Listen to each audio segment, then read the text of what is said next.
We're going to do something very different today, and yet, in many ways, this might be one of the most important videos I've ever done. I hope you enjoy a little different take on the whole Elon Musk and Tesla story. Anyway, I lived in West Los Angeles, California from 1968 until 2017. As an adult during those years, my playgrounds were Santa Monica, Beverly Hills, Bel Air. My best friend lived a block from the Riviera Country Club, which was 2 blocks away from Ronald Reagan's home. It wasn't that shocking to have stars sitting a few booths away in the coffee shops and the restaurants that I frequented, and not once was I ever tempted to disturb their meal. I grew up having heroes, Stan Musial, Kurt Flood, Nolan Ryan, and reading about heroes from the past, but I wouldn't say that these heroes were a big part of my story until about 6 years ago, when a friend of mine bought a Model 3 Performance and took me for a very fast ride on the main street of Corona, California. Well, within a year of that moment, I had written the story of my new hero. I described him this way in the introduction. He's a South African transplant by way of Canada. He's a nerd who became a rocket scientist by reading up on it. His goal in life is to create a colony on Mars. In order to afford that trip, he's resurrected the failing electric car industry by creating an electric car that has a 2-year waiting list for delivery. Now he's got a 2-year waiting list for a truck. Anyway, he's become by far the largest supplier of rockets for launching commercial satellites, including national governments like the United States. Boy, nothing's changed, has it, in those few years, 5 years, 6 years ago. And he's developing methods for taking city traffic underground. And now in Las Vegas, I guess there's going to be up to 60 miles now in Las Vegas of boring tunnels. Of course, when I wrote this, we didn't have Neuralink, we didn't have Starlink. So many things is increasingly changing. Optimus, robotaxis, none of this was even in the picture when I wrote the book. Anyway, did Elon Musk ingest some potion, survive in a major electrical event, or, as many suspect, come from another planet? It's impossible to know for sure, but his string of inventions is outstripping mere mortals like Edison, Ford, Gates, Jobs. Many forget that his second huge paycheck was from the sale of PayPal, which gave him the seed money to start Tesla and SpaceX.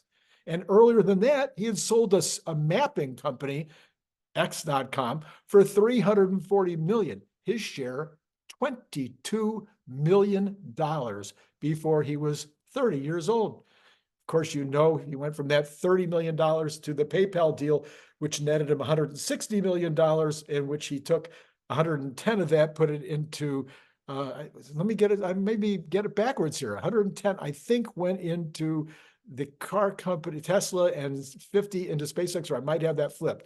Anyway, I am a serial entrepreneur and a business book author. I've written, I think, 13 books now on business in various ways. Some of those have been quite successful. I actually made it to the front page of Inc. magazine when they wrote up my book called, there wasn't my picture, it was a picture of my book, by the way, When Friday Isn't Payday, which was the #1 seller that I've ever had. It's been still selling on Amazon. I think it's, so 31 years now. 93, 31 years now. Okay. In the 3rd edition. Anyway, as a serial entrepreneur, business book author, I felt I needed to write down the aspects of Elon's superpowers that would be useful for history, but also useful for the business owners who I've been writing for all those years, and for the managers who want to stretch themselves and get to the next level. Well, now that I'm doing this YouTube channel, where most of you are interested in Tesla and Elon from the standpoint of an investment, there's nothing more important in anybody's decision with regard to making investments than knowing about the leadership of the company. In fact, I tried to get people interested in my biggest company, AC International. I tried to get venture capitalists interested in my company, and with what I thought was a pretty good pedigree, a pretty good UCLA and UCLA law. My partner had a master's. I thought the venture capitalists would like the leadership. We struck out on leadership. They wanted way more depth in our board of directors and way more depth in our leadership than we were offering. So leadership, it really, really matters. It's right at the top of the list of what VCs and what good investors are looking for. So I'm not going to be able to redo the whole book in this video, but I'd like to just move through those 16 characteristics that I found that I think you will find interesting and maybe help you think through your choices, not only with Elon, but other choices you might make in investing.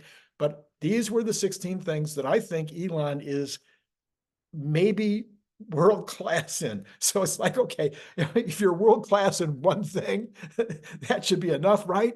But on all of these things, he is just over and above.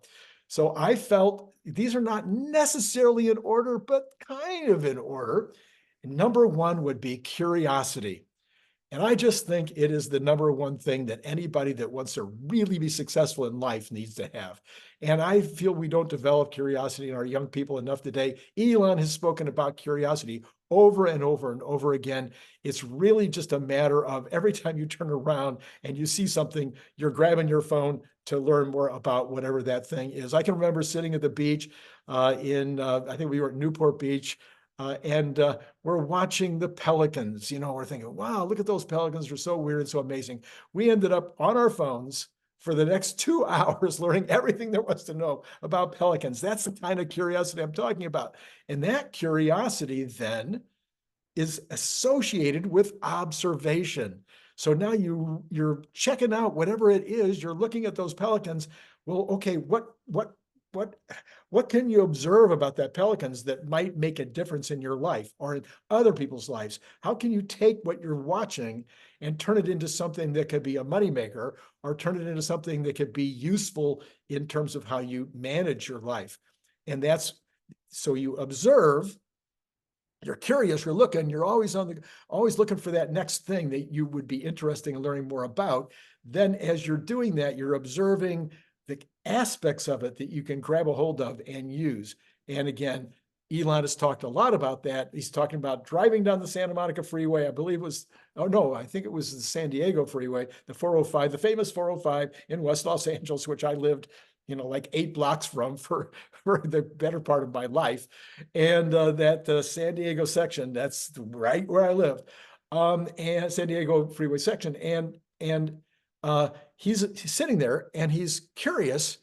This is a dumb way to do things. He's looking and thinking, and then he observes and he goes, well, what if, people talk about flying cars. Well, that would not be that great because you've got all the noise associated with flying cars. You've got all the fumes. And he's thinking, what if we took the whole darn thing underground? So this was his curiosity, thinking about the problem, his observation, evaluating, thinking about how that could be solved.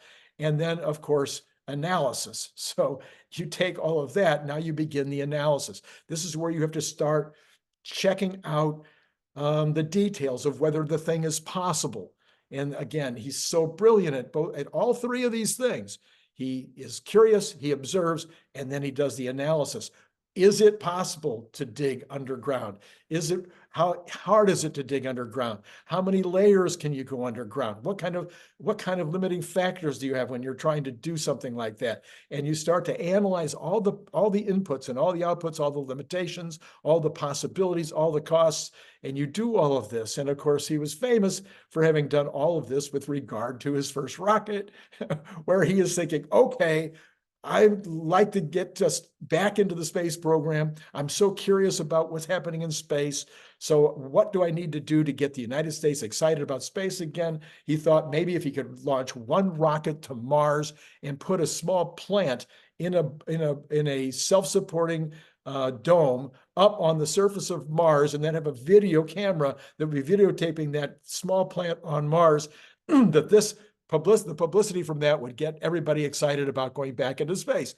Well, then he had to analyze, what will it take me to get to Mars? Oh, I'm going to go over to Russia and buy a piece of their ICBM, their used ICBM arsenal.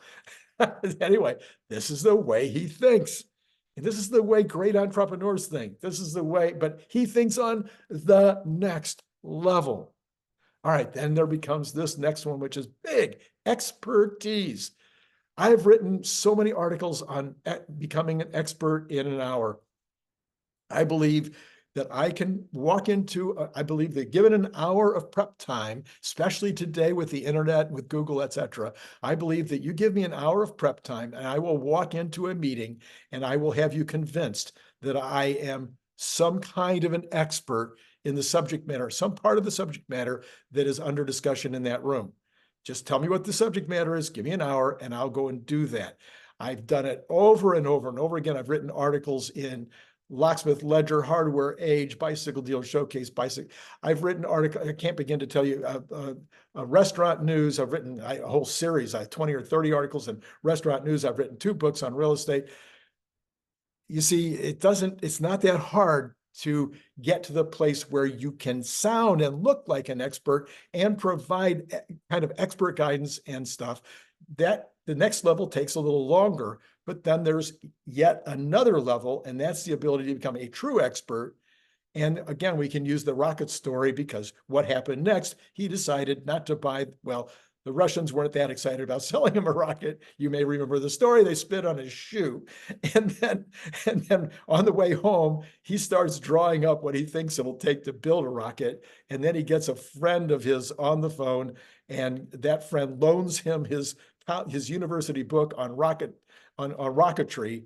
And the rest is kind of history. So within, I don't know, weeks or months, people, really smart people in the rocket business, within a couple of years, were saying that he might be the #1 expert in the world on rocketry. So, I mean, it's possible to do this. You can do it. I've done it. Okay, some people may not have quite enough brain power to become an expert, let's say, in advanced math and whatnot. I didn't. I was really good at mathematics, but when it came to, arithmetic, but when it came to it, no, I was not that interested. Anyway, but you can pick and choose, and he's picked and choose, and these are the things that he wanted to become expert in, and he has become, again, a world level expert in so many different categories. The next thing is to ask big questions. It's one thing to say, I might like to build a rocket, or I might like to build an electric car that'd be kind of fun for my kids driving around the track, blah, blah, blah. It's another thing to say, I'm going to disrupt the automotive industry with an electric car. I'm going to build the first electric car that is compelling enough that people will want to pay for it. And then not only that, I'm going to take that electric car, and after I build that one and I sell a bunch of them, I'll use the cash flow to start building a more affordable electric car. And then from that cash flow, so then the big questions are, what will it take to do that? What is there a reality here? And as he's pointed out several times, he thought there was only a 10% chance of the reality, but he asked the question, what is the reality? Could it be done? And the bigger the question, the bigger the opportunity. The bigger the problem you solve, the bigger the opportunity. And that is exactly what he has done on a level. Again, I would challenge you to come with somebody who's thought at a bigger level than starting a colony on Mars and actually developing all of the framework of what it would take to get there and then to set it up on Mars. Nobody asks bigger questions than Elon. Number 6, he's a rule breaker. He's a world-class rule breaker. All entrepreneurs are rule breakers. You cannot be an entrepreneur, a true entrepreneur, somebody who is going to change the way things are done in an industry or completely revolutionize things with regard to products.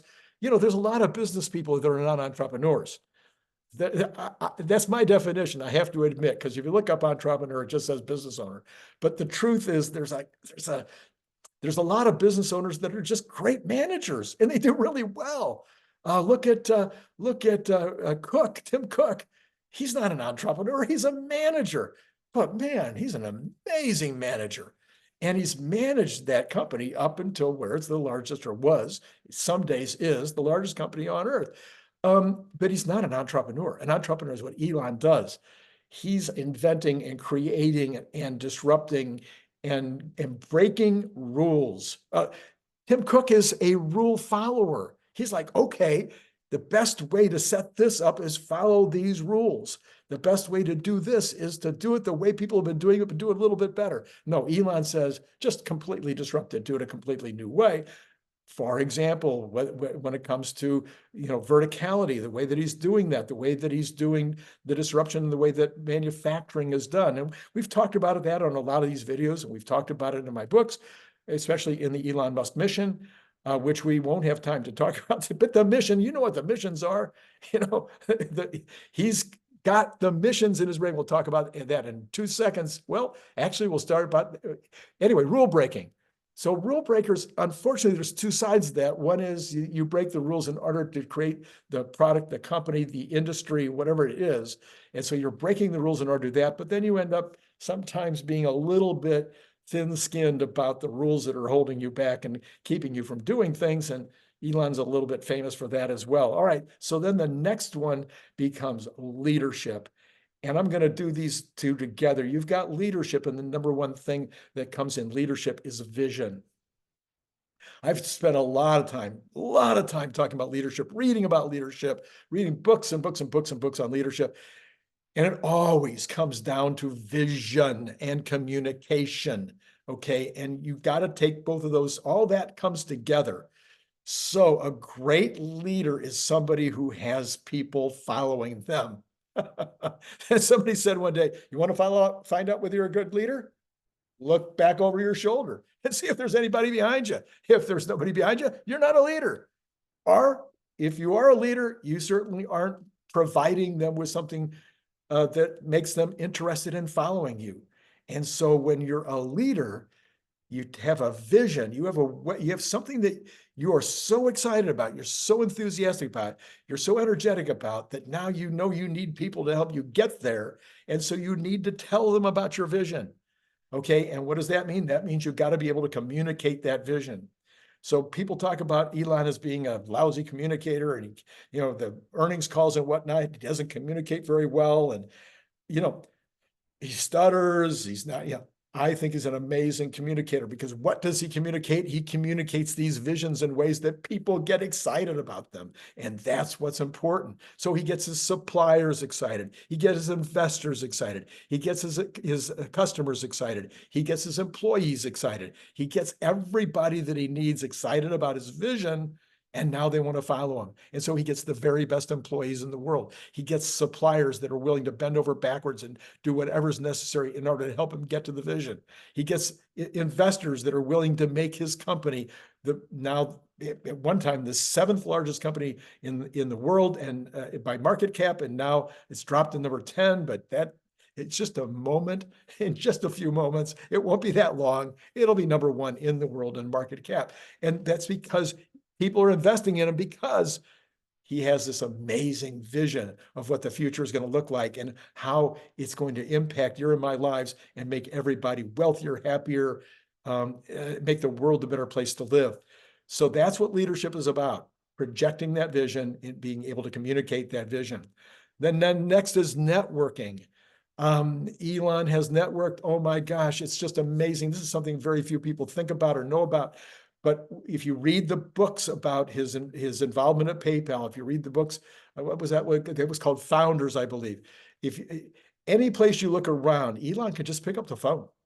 He could just pick up the phone. He could do it then when he was in his 20s. He could already pick up the phone and call people and say, "Hey, I need 10 million. Are you in?" Oh, I need this information. You have somebody that you can point me to. Amazing networker. And now, of course, in his position, he can network with anybody he wants to, and does. And he has probably one of the most critical, most incredible networks of any human on earth at this point. Would you disagree? Let me know in the comments below. All right, then there's his people. Andrew Carnegie, the founder of all the steel companies, basically, Carnegie Steel, et cetera, at the turn of the last century, from the 19th to the 20th century, Carnegie said, take away my buildings, take away my equipment, my machinery, take all that away. Just let me keep my main group of folks and I will just build it all again. All right. It's all about having amazing people around you. You've got to have that staff. You've got to have the other leaders and the other people around you that can help you build what you're doing. Well, I'm sure you know that you've heard the stat over and over again that the number one place that new engineers coming out of college want to go to work is at either Tesla or SpaceX, and it changes back and forth every year. I haven't seen the numbers this year, but I'm sure they'll be the same. I'm guessing that a few of these companies like NVIDIA, et cetera, are going to start getting some of those engineers too. But at least up until now, for the last 10 or so years, it's always been SpaceX and Tesla where the top engineers want to go.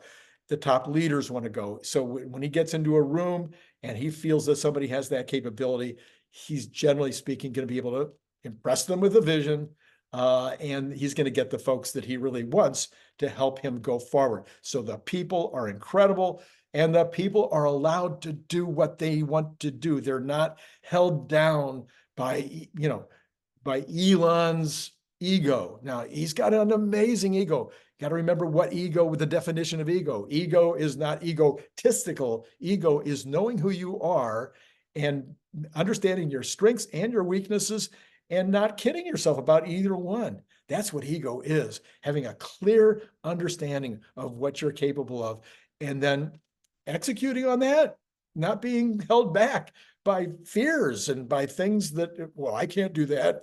That's too hard, or I'm not smart enough, or I'm not good looking enough, or whatever. People told me for years that I had the perfect face for radio, and I did radio for 3 years. But here I am with the same face, and I'm doing video. So you should don't be held back by the comments of others or by your own fears. He's obviously not held back by any of those things.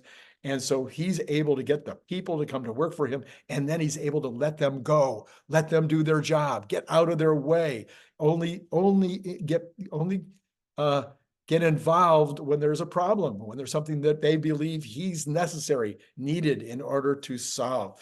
Okay, then after that, there's execution. I don't know. I don't even know how to talk about this. He is so beyond anybody else on execution that you just can't even there's like not even a second place. you know what people mean by that? I mean, he's so far in first place, there's no second place. So anybody can talk big. Anybody can say, I'm going to do this, I'm going to produce this, I've got this dream and I want to go there. It's another thing then to actually produce, to actually execute, to actually make it happen. And he's just done it over and over and over and over again, things that seemed absolutely impossible. And that's another, it's such a superpower to not just talk, but to actually do. And as he says, yes, he's often late, but he gets it done. And I'm thinking pretty much any day now, it may not be, maybe even this year, maybe 2 weeks from now, we might finally see full self-driving. And won't that be the pinnacle? And then there's the robot coming after that. Oh my goodness. Anyway, execution, huge, massive superpower. After that, you have risk taking. Again, one of his famous sayings, I'm not quoting these are not quotes. All the quotes are in the book, The Elon Musk Method, if you want to see them.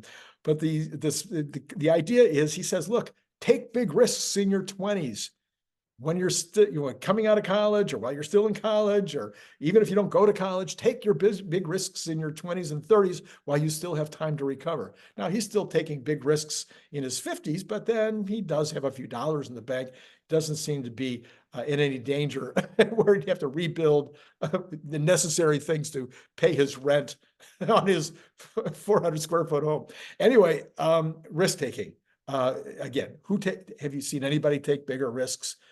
He's 10%. He said 10% chance that SpaceX would succeed. 10% chance that Tesla would succeed. Nobody had started a new car company in the United States in 100 years.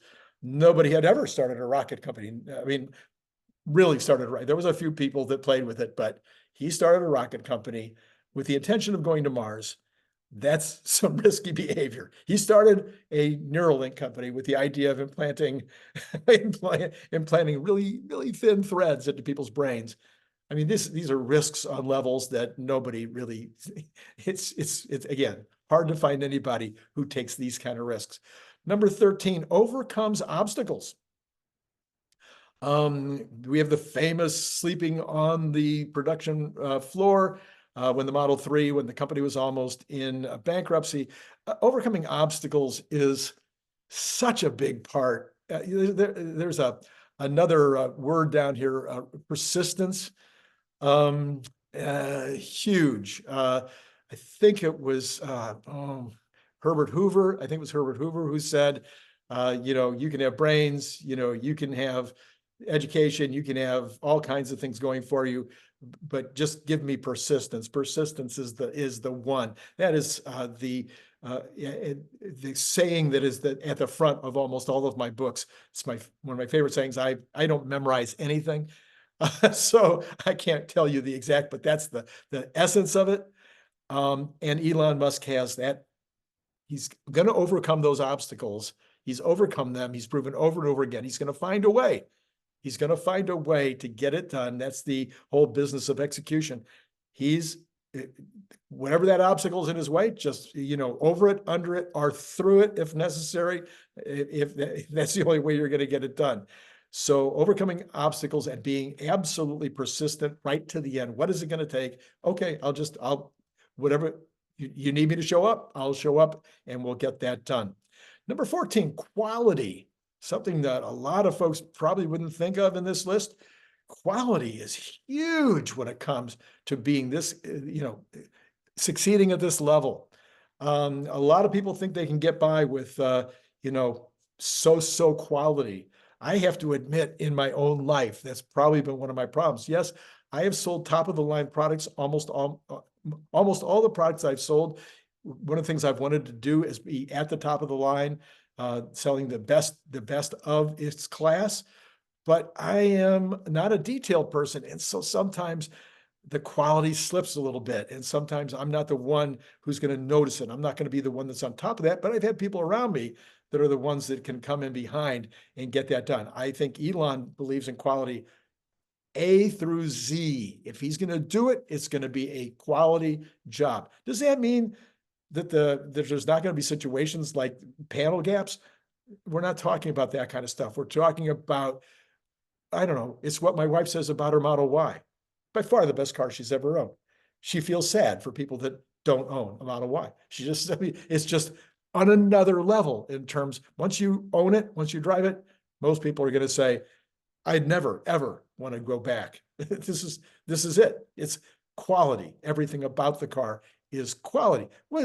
This might not be as good as Mercedes on this thing, and not as good as BMW on this other thing, and not as good as Cadillac on this third thing. Sure, the overall package, top of the line, absolutely beautiful, well done. Anyway, quality is important. And of course, when you're trying to shoot rockets off, you obviously need to have quality in terms of the product that you're doing. All right, number 15. I thought there was 16, but somehow I've only got 15 here on the list.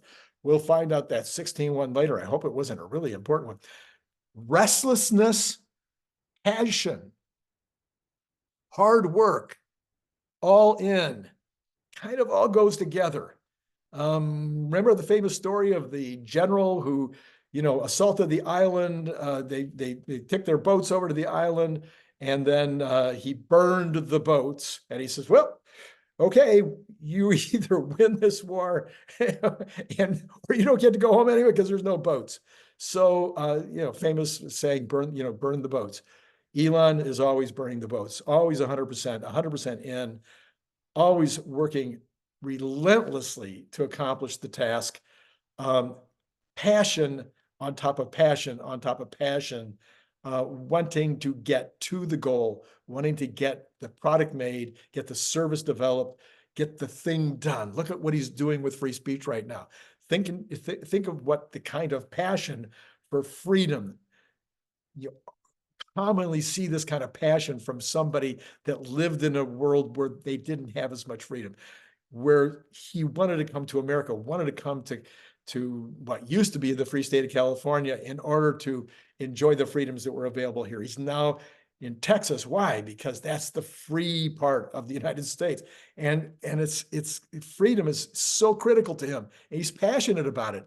I'm passionate about it too, but I'm not going to risk my fortune in order to buy Twitter. And I'm not at that level. Are you?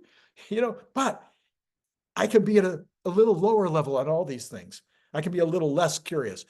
I can be a little less capable of observation, a little bit not quite as good at analysis. Maybe I'm never going to become the expert that Elon is on the subject matters that he's expert on. Maybe I'm not as great a leader. Maybe I'm not as good a communicator to the people behind me. Maybe my vision just isn't great enough to get people to follow me, although I've certainly had, lots of employees and lots of groups that I've led in the past. But I have some leadership quality. I have some. You can have some. The idea of the book, the Elon Musk method, was not that you have to be as good as Elon Musk. The idea is, here are the characteristics that are causing him to be as amazing as he is. And they're not impossible to have at some level. And if you pay attention to how he's doing it, which I go into detail, of course, in the book, if you're paying attention to how he's doing it and copying him at some level, then you're going to be more successful in business. If you're a manager, you're going to be a more successful manager. If you're a husband or a wife, you're going to be a more successful spouse. If you are a parent, you're going to be a more successful parent. All of these things matter. Passion, relentlessness, execution, having the people around you to help you with the parenting, rule breaking. Well, maybe that one would be a little thin. Anyway, becoming an expert, observing and being curious about your kids. I can remember when I had my first son, I went out and I bought a book that was about this thick, and it told you what was going to happen like every week. This is what happens in week 1, what happens in week 2. I wanted to be an expert at being a parent from day 1. You probably did something like that, but this is the idea. In every aspect of anything that's important enough, that's the list. Those are the 15 items. I'll find out later what that 16th one was. Maybe I'll mention it to you tonight or this afternoon when we do the regular Saturday afternoon news, because of course nobody else does the news on Saturday. I was curious why nobody did the news on Saturday, and so I observed that, and I thought, maybe I could be the one, and I developed some expertise. Anyway, you get the point. Please hit like if this was halfway interesting, helpful, entertaining, useful. Maybe let me know in the comments below whether maybe you're going to go out and buy the book, get a copy of the Elon Musk method. It's been translated into 5 languages, I'll have you know, and is sold extremely well. I believe something over 20,000 copies now. And so maybe you want to get yourself a copy. It's on Amazon. You can get it. One of the ways you can get it, of course, is to become a Patreon member. You get it for free at the $5 level, and you get both books at the $10 level. Or you can get one of those Cybertruck bottle openers at the $10 level if you'd like to have that for free, 100% free, if you join Patreon at the $10 level. And so then hit like and subscribe and notify. Notify is because why? Because later we'll have the news. And then tomorrow night, of course, commonly the #1 show each week, on average, the #1 show each week is what I call Monday morning, where I give you a layout of what's going to be happening all next week. And guess what happens next week? PCE. If you don't know what PCE is, join me tomorrow night. We'll talk about PCE. All right. And again, in the comments below, are you inspired? Are you energized? Are you going to buy the book? Are you going to potentially start applying some of these more in your life in order to become more successful in what's left? Because tomorrow is the first day of the rest of your life, and today was the last day of the first part of your life. So there's still plenty of time to get something done. Look at this old guy, a new profession at age 75. Who would have ever thought? All right, it's been great talking to you.